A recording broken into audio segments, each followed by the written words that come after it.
Hi everyone! For this Research Like a Pro question and answer video, we are talking about what to do after you finish writing a research report and how to update the documents on your online family trees like on Ancestry and FamilySearch, and also as far as uploading your research report to these trees as well. So we'll cover both of those things and other considerations that go along with that, and hopefully you'll get some ideas for how to use the research that you've written up into a report to update your trees. So our question is, and it goes along with this month's theme, so that's fun. It's what do you do once the report is complete? For example, updating documents on FamilySearch and Ancestry. And this is such a good question because after we do complete our report, we've learned a lot of things. We've compiled indirect, negative, and direct evidence, whatever the case may be, and we've made some conclusions. Even if we haven't solved the research objective, we still have found some things, and we may want to update our online trees. So let's start with Ancestry.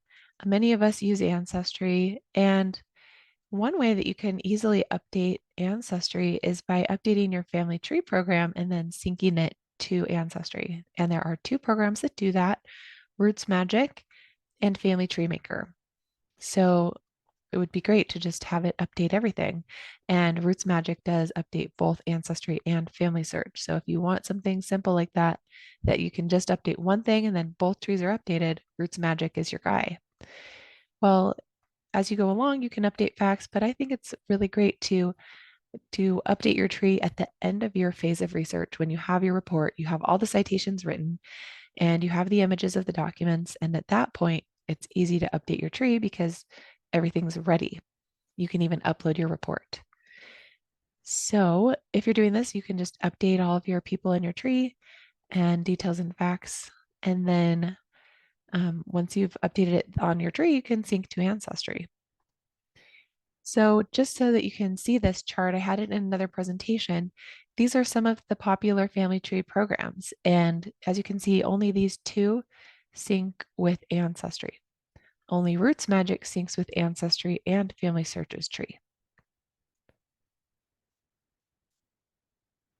Okay, so which programs can update FamilySearch? So if you update your own software tree at home, then which ones can be synced with FamilySearch? Well, Legacy, Roots Magic, or Ancestral Quest. If you update those trees on your computer, one of those, then you can sync that to FamilySearch. So which one would you want to do? Well, maybe you don't care about doing both, maybe you just want to do one or the other. Here's some things I thought about for if you're updating your tree on FamilySearch, what do you need to do? So first you would want to prepare the report for sharing. And sometimes you need to anonymize people who are living or just make sure that it's edited and ready and has your copyright statement on it and your headers and footers. Then you may want to look at the FamilySearch tree and see if there's any merged identities. I had this situation last summer where the person I wanted to upload my report to had 4 or 5 different people of the same name merged onto one individual with multiple wives and all the children mixed in. So at first, I had to fix all of that before I could upload my report and attach the records because I didn't want to add it to this giant profile that had been merged. So this entailed quite a bit of additional research on each of the John West that needed to be unmerged. So maybe you need to do that first. Then you will want to detach any incorrect relationships or sources in the tree if you've overturned a previous conclusion that someone had. And then attach correct relationships and sources to your main individual and the other unmerged individuals if you had to do that. You'll also want to add reason statements because FamilySearch is a collaborative family tree and you'll want people to see why you've done that. And then finally upload your report and tag the relevant people. Now, this step kind of includes a lot because here you could spend a lot of time adding all the sources you found as sources. Or you could just simply upload your report and let people read that to see the sources. Then if you do have a complicated person or someone who is unmerged, you can add alert notes to the profiles that were unmerged and your main individual. And this will allow people to see your note that says, do not merge these people again. Now, Ancestry might be a little bit simpler because you own your own ancestry tree and it's not a collaborative one. So you do have to do the first step, which is to prepare the report for sharing. And then if you had any, mistakes in your tree, you got to take those away. So detach any incorrect relationships. For example, we have always had in our tree the parents of Henderson Weatherford. And in Diana's recent report, she overturned that conclusion. So she has been working on detaching the incorrect parents we had, but not necessarily deleting them from our ancestry tree, but just removing the relationship because then we can always have the information about the other parents who we thought were them, but they're just not connected to our tree anymore. They're just kind of a floating branch to help us disambiguate the people. And then attach correct relationships and sources that you found in your research. And then finally, upload your report and tag the relevant people. So if you're trying to pick which online tree to use, of course, it's going to be easier to do it to your ancestry tree because you don't have to worry about all the other mistakes people have made. But if you're just doing ancestry, you don't have the benefit of seeing the one family search tree be correct, which I really like to see that. And I think it's a valuable tree. So I do like to do the work to make it better. Okay, so should you attach all the sources you found in your research? Well, in my personal opinion, I think the major sources that you found should be attached, especially for those individuals who lived like before the times of censuses that list everybody's age and family and dates. Commonly, you will see people in the family search tree or even ancestry, both who just have not a one single source attached because the sources that prove their existence are difficult, deeds, wills, not always indexed, tax records that you can't easily quickly attach. So these type of sources should definitely be attached, and it is a little bit more work to do that, but it's worth it. What about every city directory image? I think on this one, I wouldn't need to attach all 20 of them. If you find a run of 20 years in Ancestry where they have that collection, I wouldn't necessarily want to go and attach every single one as an image in Family Search because you found them in Ancestry. You could maybe just have that be part of your report that you upload, and then people can read it there. And maybe you can upload like 3 of them. Every tax record you found may not need to be attached to either tree if you upload the report where you discuss them. So the same idea. And just use your discretion. I think I put the wrong word there. Yes, I did. For which sources to upload or attach. So you just have to decide and decide, maybe this city directory is really important because it's the only city directory that lists the name of the wife of the person. So you have to decide what evidence it gives you. So also we have to consider, if we're going to upload images of sources we found on other websites, we need to consider if those are allowed to be shared or made public. So Genealogy Bank, their terms and services says that the images are for personal use only and you cannot republish it online. So like uploading it to Family Search or in a publication like a report that you're going to put online without permission from them. And then you can get permission just by emailing them and asking for permission. So I would always try to do that, especially if they're giving this email address out as a way to get permission. So if they don't give you permission, then of course you wouldn't do it. But of course, why wouldn't we ask? All right, so here's an example of the sources that I added to John West after I unmerged all of the wrong people away from his profile. I then needed to go ahead and fill up this source list with all of the things that showed that he only lived in Fauquier County and um, Hawkins County, Tennessee. And that was one of the main reasons he was different from the other John West who lived in different parts of Virginia. So I had to go ahead and attach a bunch of deeds and tax lists and things that were a little more difficult to do. So how do you do this? Well, attaching and uploading documents in Family Search can be done in several different ways. The easiest way is to use the source linker, and this works if the document is available at Family Search within their database of searchable records that have been indexed. Then you can use this tool, the source linker. This helps you to attach the source to multiple people in the same family all at the same time. So it's great. Another thing you can do, which is what I had to do for the deeds, is to create a memory and a source. Or maybe there's another way, which I'll show you later, which I didn't put in this list. And so there's two ways you can do this.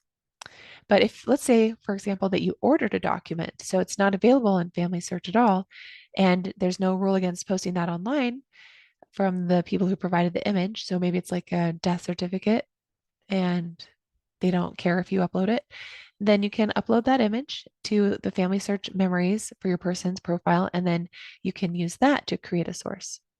And then another thing that I like to do sometimes is use the Record Seek browser extension that works with Family Search and Ancestry. And so if you find a source online somewhere else, you can then use this, click a button, and then it helps you create a source using the browser extension. And it automatically creates a citation and puts the link for you. The citation isn't the way I would write it, but it's better than nothing. Okay, this is what I was talking about a second ago.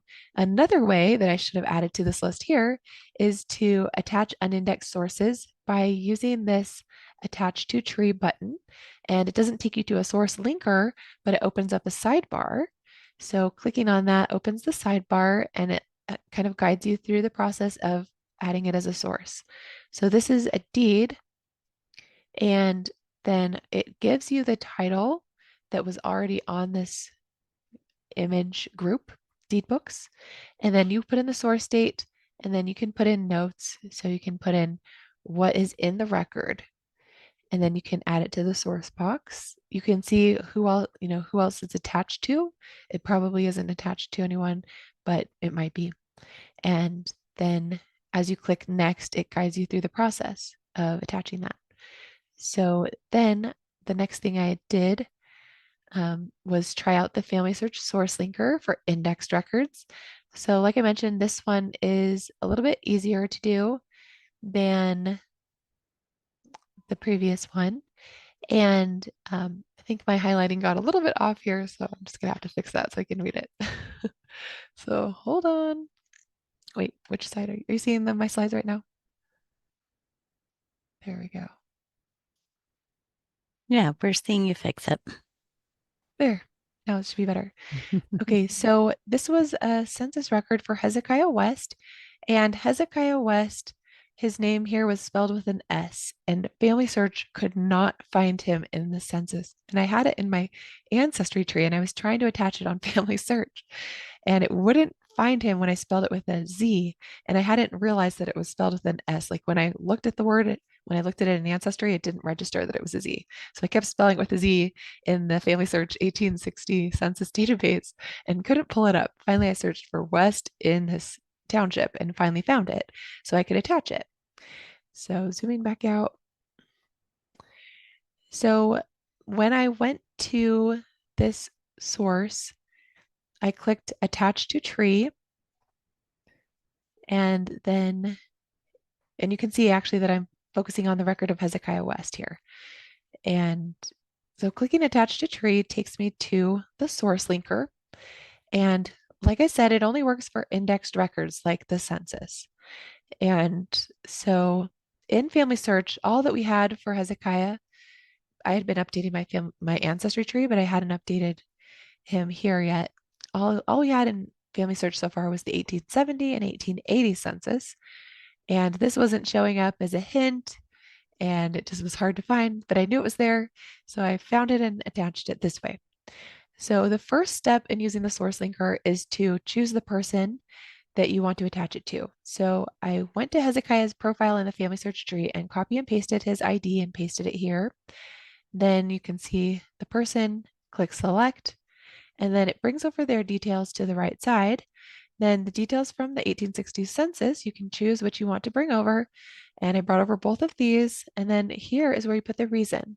So this shows Hezekiah's residence in White River Township in 1860, even though the birth date is a little off, but he has the occupation stonemason and lives in the expected location, so it seems correct.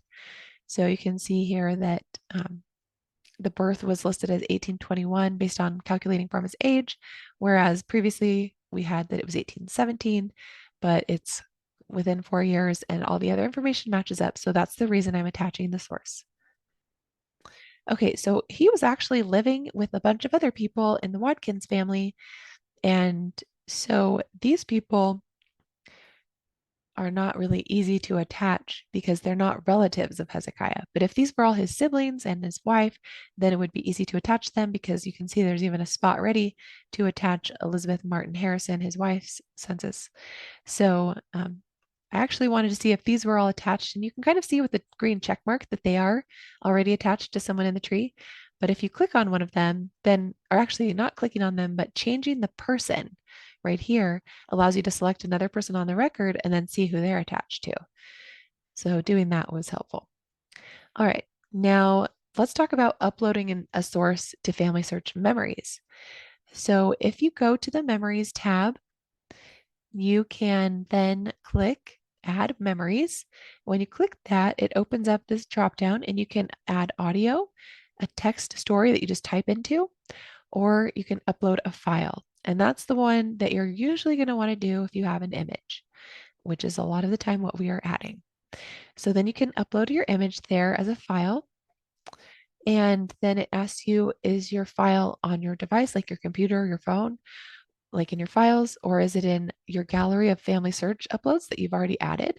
Or is it in your Google Photos, which is kind of a newer thing. I haven't noticed that before, but that's cool that you can just quickly get it from your Google Photos and bring it over that way. One thing to notice is that they support these certain file types. So PDFs is usually what I'll do for my reports. You can see that's what I added for my report, a PDF. And then also different image files like JPEGs, TIFFs, BMP, PNG, and then audio files and in these formats, MP3, M4A, and WAV audio files. And the size can be up to 15 megabytes. Okay, another way to then create a source would be to take that image that you've added as a memory, which is in the Memories tab, see? But let's say we want to see it in the Sources tab in that list of all the sources.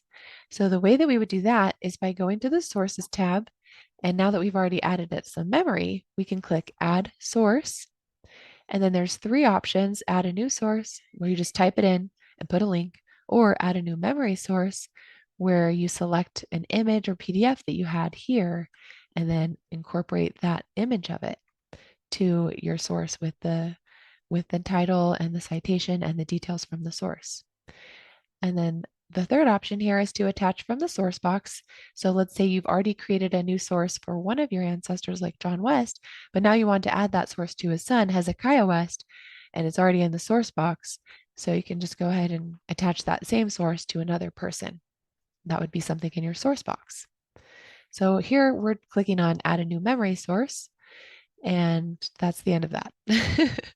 So you add I'm not going to take you further than this, but that's how you do it. Because next I'm going to show you this fun RecordSeek browser extension that allows you to attach sources like this example, which is a will abstract or transcription that's found at the US GenWebs archive for Tennessee. So here is the URL, and you can see that I'm focusing here on the will of Anderson Dyer. And up here in my extensions in Chrome, I have this little RecordSeek one, which I'll zoom in so you can see what it looks like. It's a tree with a blue background, two little trees. So that would be the extension. So once you've gone to the Chrome store, you've installed RecordSeek, then you'll see that button there, or you'll see it in your drop-down list of extensions here. Then when you're on a website that you want to attach as a source in FamilySearch or Ancestry, you click that button. Then this opens up, and this is the RecordSeek Create a Source page. And the next thing you do is just click which place you want to attach it to. So I want to attach it at FamilySearch. So I'll click there. And the next screen that opens is some details of the source. And it automatically takes the page title, but I didn't want to use that. I updated it to reflect the exact will within this page that I'm citing. So I put the year first. Let me zoom in. So first I put the year, then I put the name of the person and what it is, a will, and then I put in the place, Granger County, Tennessee. Then the next box is the URL, which is automatically populated for you. And then the next is the citation, and it automatically writes this for you. and you can change the format, and it's automatically set to do MLA or APA, but I never use that. I switch it always to Chicago. And Chicago is much closer to the style that we use in genealogy, which would be the evidence explained style or just any style that follows the genealogy standards. And so this gets somewhat close to it. It puts in quotation marks whatever you put in the source title. So 1844 Anderson Dyer will. And then it says files, which is kind of one of the words at the top of this page, I think, because it's a US Gen Web page. It's not very fancy with like an actual page title. And then the access date and the URL. So that's good enough. If I was being really picky, I could just copy and paste in my actual citation for my research log. Then here in this last section, it says describe the record notes. Sometimes I'll copy and paste the entire will abstract right here. So that would be easy to do because this is already in a text format. I don't have to transcribe anything. If you don't put anything here, it just says source created by recordseek.com. So a little advertisement for them. And then you can click next. And then it will ask you to attach it to a particular person, and you can search for them, but I don't like doing that. I just like to already have the ID number ready for FamilySearch and paste it there and then click next. So that's how you use RecordSeek. It's very easy for these random pages online that you want to use as a source. You could also use this on FamilySearch when you find a source only on Ancestry and then you want to cite it on FamilySearch. This is another thing you could do. All right, so now I'll share a little bit about my example of updating John West on FamilySearch. Like I said, there were several identities that I had to unmerge. And then I performed additional research on the other John Wests who were not my person. And this was really helpful to do because then I could share better reason statements why they weren't all the same guy. So I had found a will for one and some census records for the other, and just showed that they were all existing in different counties in Virginia at the same time. And then I had to review the change history, which was quite a challenge to unmerge and correctly restore the lost individuals, because once you merge somebody, the other individuals just kind of deleted. So I had to restore those deleted people. And then once I had restored them, I had to keep track of all their ID numbers and which sources went with which. And then I went ahead and started attaching sources to all of them so that there was documentation for why each one was separate. And then I added alert notes so that they don't get merged again. And if you want to read more about this because you're in the same situation, I do have a blog post all about how to unmerge people of the same name. So you can go check that out. But it's very lengthy because it was quite the process. So lastly, let's talk about uploading reports to Ancestry and FamilySearch. So you go to the profile of your person and then go to media and then go to upload media. You can see that I'm attaching a report to Barshiva Tharp here. And I put in the title of the report and then the date that I wrote it. And then I put in a citation to myself as the author and then the title and then the date I wrote it and the fact that I'm publishing it here on Ancestry. So it's kind of meta, but it is very descriptive of how I've published this and made it public by putting it here on Ancestry. And then after I did that, I attached it to other individuals who were mentioned in the report. So it was originally put on Barshiva Tharp's profile, and then I also attached it to Lewis Tharp and then to Judy Vernon. And within Ancestry, it's really easy to click add and tag additional people. Now it's very similar to upload a report and attach it at FamilySearch. And this is what it looks like when you upload it as a PDF. You can also give it a title and add descriptions and things like that. Then you attach the memory here by adding, copying and pasting their ID number. And then when you view a report that's been uploaded at FamilySearch, this is what it looks like now. So this is the one I uploaded last summer, and this is one that I had uploaded back in 2020. So this screenshot's a little bit older, but it opens the PDF right there within the memory viewer, and then it shows the people who are tagged right here on the sidebar. And so you can see how valuable it would be to have this report available for people and allow them to read the whole thing. Because for John West, I really only added some of the main deeds and information or sources that I felt offered important evidence, like evidence for his wife's name, evidence for his wife's parents, and that kind of thing. I didn't add every single deed and everything that I put in the report. So uploading the report was a really important part of updating his profile because it included all the research I did. All right. So that's the end of this question and answer about what do you do at the end to update your family search tree and your ancestry tree. And I know I put out a bunch of ideas here, so I'm curious what everyone's thoughts are. What do you do? Do you update both ancestry and family search, or do you add all of the documents?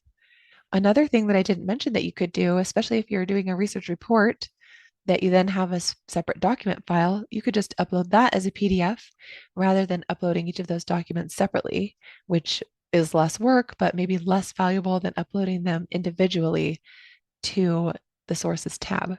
So there's a lot of options for you depending on how much time you have.